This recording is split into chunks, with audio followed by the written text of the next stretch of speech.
Well, the C5 platform is getting pretty old.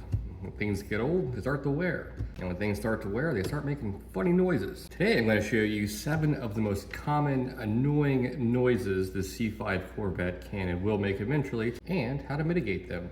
Let's roll the intro.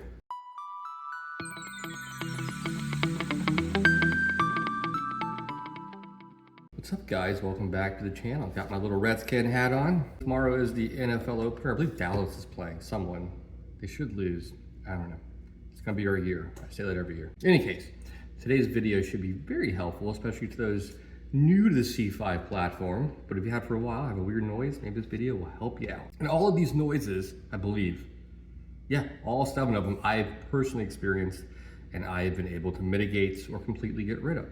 So I know it works. In any case, in no particular order, we'll start with 1 and go to 7. And I'll do some visual aids when I can. Sound good? Cool. All right, number 1, this is one I see a lot and one I had, and I was able to fix it. That's a weird clicking noise, especially when you go into reverse at low speeds.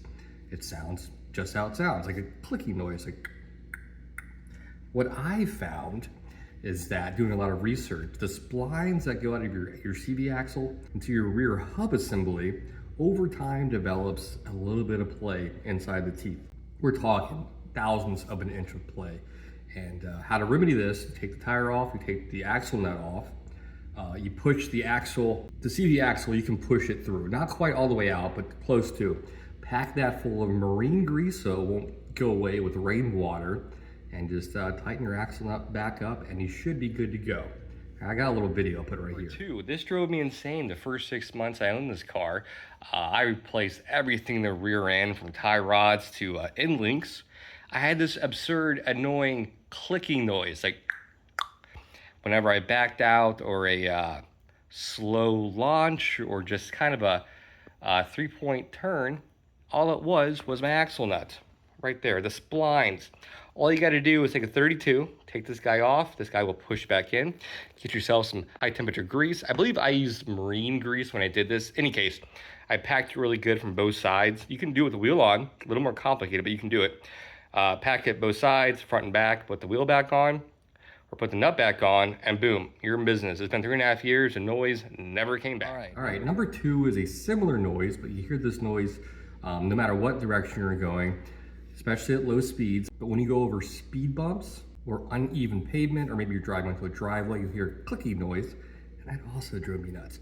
9 times out of 10, it's gonna be your sway bar end links, or the bracket itself that attaches your entire sway bar to your frame. That can get loose, and if the bottom bolts aren't tight, I mean fucking tight, you'll get this obnoxious clicking noise. And side note, if you still have the plastic end links, get rid of them. Get the Moog deals, they're super cheap and super easy to put on. Highly recommend. But yeah, weird clicking noise at low speeds over, while you're maneuvering over stuff, it's gonna be your rear sway bar end links or the bracket that attaches it to the frame. Guaranteed. I'll show you what I'm talking about right here. All right, hopefully you can see this all right. So that's your little bracket right there that connects your sway bar to the frame. And I found if this bottom bolt is not tightened down like a motherfucker, it will click.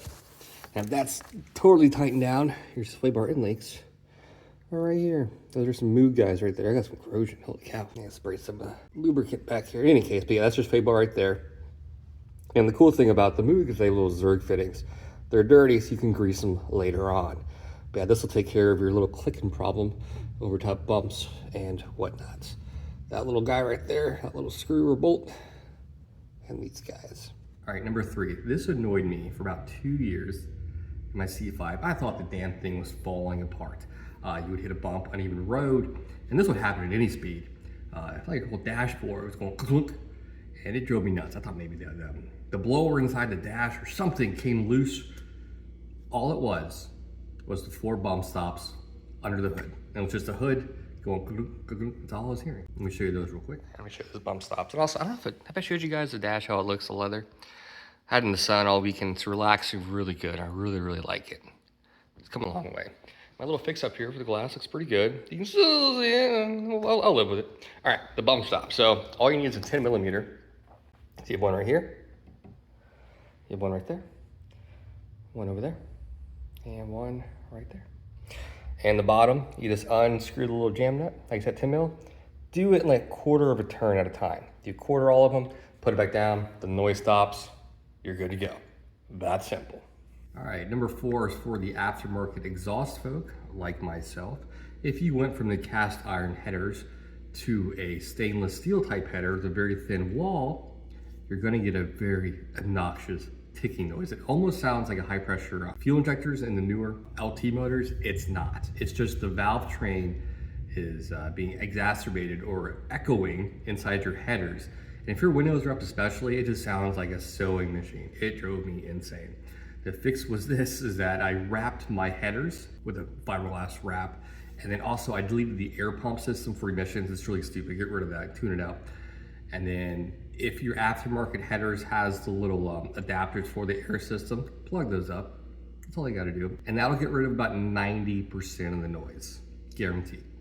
Simple as that. Number 5, if you have a high-pitched noise underneath your hood, your engine compartment, especially at higher RPM, and you don't have a supercharger, 9 times out of 10, this is gonna be a failing power steering pump. Ask me how I know. It's a very obnoxious noise. Check your fluid. That's how I found out. My pump was on its way out. And unfortunately, doing a steering pump on a C5, C6 is ridiculous. For something so simple, it is a total boner. Not hard, tedious.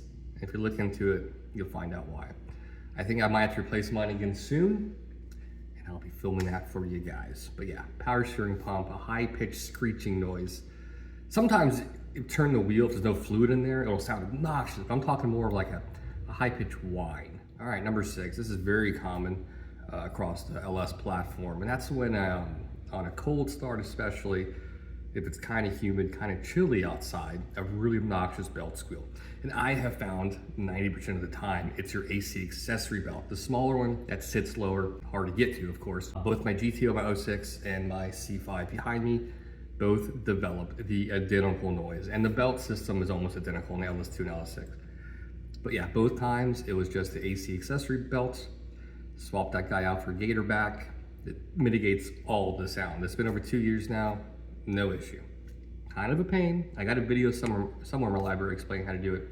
But yeah, that'll mitigate your belt issue. And after that, if it's still doing it, just do your serpentine belt. That one's pretty quick and dirty. And if it's still doing it, then do all your pulleys and tensioners.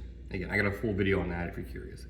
And you can do it all from the top. You don't have to go from the bottom. Trust me. All right, number 7, the last noise I encountered in my ownership was a rear end differential howling noise. This only happened or happens over 55, 60 mile an hour in 5th or 6th gear when you're feathering the throttle.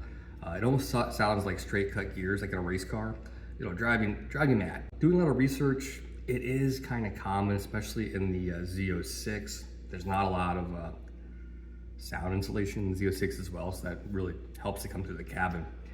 But what I found to mitigate it a lot is just using a thicker weight gear oil. It's fine, it's not gonna hurt anything. It might hurt your fuel economy, maybe 1 miles per gallon, but I'll take that trade-off. Yeah, you'll need a brand new ring and pinion gears, which is unfortunate. That's something even I won't try to tackle to get the lash right on that. And the tolerances are very tight. I recommend just buying a rebuild or take one out of a car that was wrecked that you can just salvage it and put in your car. Well, there you go. 7 obnoxious noises in the C5. If there's any I forgot, or if your C5 is having a weird noise, put a little comment below. See if I can help you out.